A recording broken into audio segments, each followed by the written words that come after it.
दरम्यान अनेक नाट्यमय घडामोडींनंतर भाजपने इतिहास रचत सातारा जिल्हा परिषदेवर पहिल्यांदाच झेंडा रोवलाय। राष्ट्रवादी आणि शिवसेनेकडे संख्याबळ असूनही भाजपने मित्रांना शह देत सत्तेचा सोपान गाठला।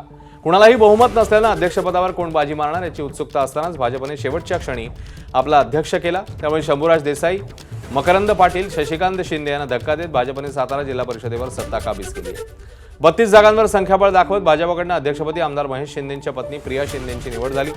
राजू भोसलेंची उपाध्यक्षपदी निवड झाली आहे। भाजपला सत्तेपासून दूर ठेवण्यात राष्ट्रवादी आणि शिवसेनेकडून प्रयत्न सुरू होते। 35चं बहुमत असतानाही भाजपच्या फोडाफोडीच्या राजकारणात त्यांना पराभव स्वीकारावा लागला।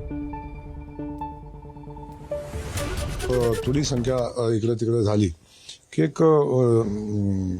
एका पद्धतीचा अहम झालेला निर्माण झालेला आणि त्यातून हे सगळं घडलं। वास्तविक पाहता बाबा अनेकदा त्यांच्याशी चर्चा केली, चर्चेतून पुढे जायचा प्रयत्नही केला, परंतु प्रत्येक वेळी चेष्टा करणं, प्रत्येक वेळी चेष्टेत घेणं अशा पद्धतीचा विषय होता। तुम्ही कालही बघितलं की सभापती निवडीच्या वेळी तालुक्यामध्ये झालेला विषय। मी आजही सांगतो की मी ठरवलं असतं तर मानचे सभापती माझाच असता, पण मी जन्मताचा कौल स्वीकारला। आम्हाला खेळवट जरा ठेवण्याचा प्रकार हा चालू होता असं आम्हाला एकंदर दिसत होतं।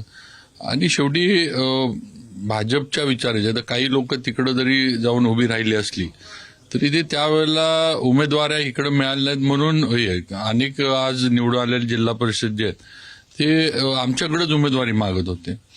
आणि शेवटी लोकांचं मताचं आहे, आज देवेंद्रजींच्यावर असणारा सगळ्यांचाच विश्वास जो आहे तो या सगळ्याच ह्यात भाजपचा अध्यक्ष होणं आणि उपाध्यक्ष सुद्धा हे म्हणजे मला वाटतं प्रोसेसमध्ये होतंच। त्यात काय फार काय असं काय कुणी काय हे जाऊन केलंय किंवा असं नाही। एबीपी माझा, उघडा डोळे बघा नीट।